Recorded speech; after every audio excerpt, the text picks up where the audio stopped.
All right, hey guys, we're back. Hole number 3 here we're setting up for. And notice kind of the way that I'm setting up my bag here. Quarterback, sniper, backbone. We're going to try to stay away from backbone. We're going to try to lay back intentionally to wood distance. In fact, you see me put it on a quasar ball to kind of make that a little bit more manageable.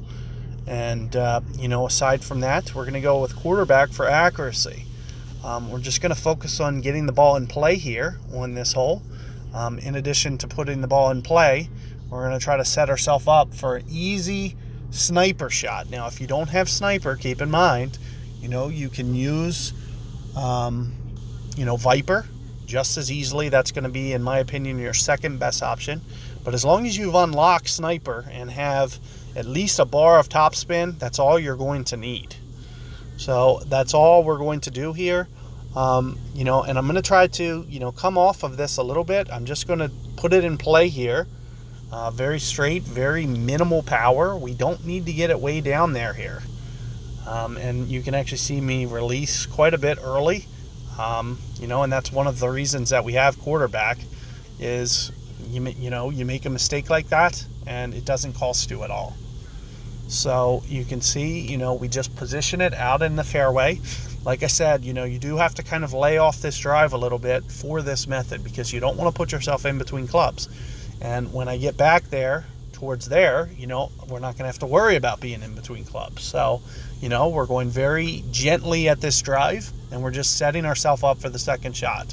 Now, if you have a Viper, keep in mind your yards per ring, it's going to be based off your accuracy. Say your accuracy is at 50, then it's going to be 2.0 per ring.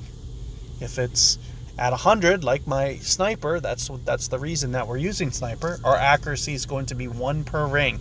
So for every mile per hour, we'll go 1 ring. And if our accuracy is in between somewhere, same thing applies. If it's 75, we'll go 1.5 per ring. Additionally, you can see, we're very close to max here. Now, I might just cheat it under max just slightly, but, this is the reason that we're using sniper to begin with, is for this additional ball guide.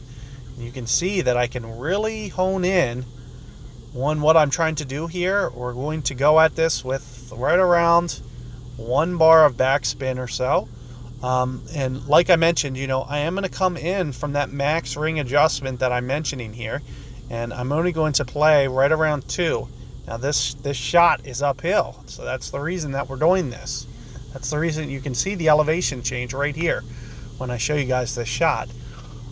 You're hitting to an uphill target, so you're going to take off that ring adjustment just slightly, and you can see it curving out to the right there just a little bit. So that's going to be the thing that you're going to try to focus on, just trying to hone in a little bit. If I miss it once, it's okay. We're going to just try to hone in on kind of getting a nice land zone. And here you see my opponent does have a Viper, so you'll get to see a Viper shot as well. There's nothing wrong with the Viper approach. You just see that you're missing some of the guide. So, you have to model my spin. So you can see my opponent, he's doing top spin. That's not going to be the right spin for this rough. No matter whether it's sniper, Viper, it doesn't matter. You're going to use my spin and try to focus on my landing zone to have the right amount of weight. All the clubs, they work the same. Even though they don't have the same attributes, they land everything else physically the same. There's some minor differences that you'll see based on the power number.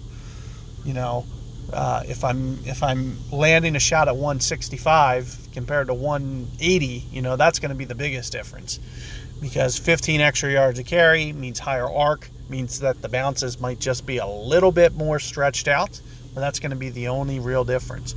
The way that the ball physically rolls on the ground is going to be identical, whether it's Viper, whether it's sniper. So you're just going to pick the club. As you can see, I'm using very minimal backspin. I used 1 there. I don't ever use more than, I'd say, 2.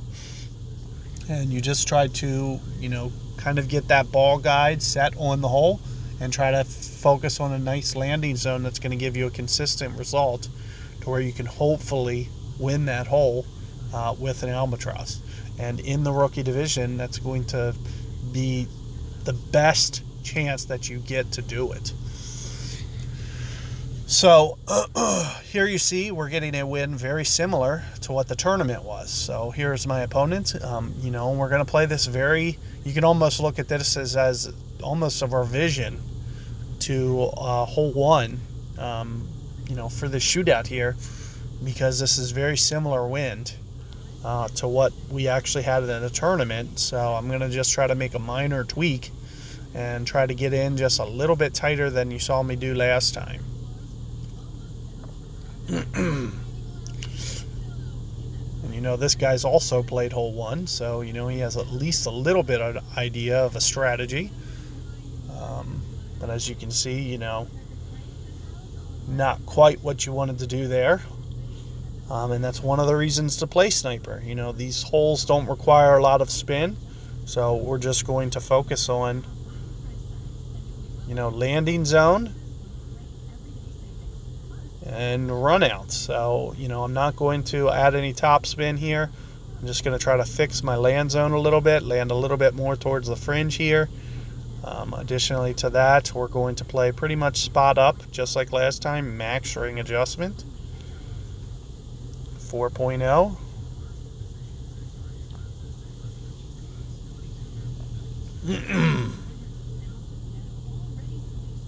Oh, wow. So I got fringe glitch there, and I'm actually going to lose the shootout. It's crazy.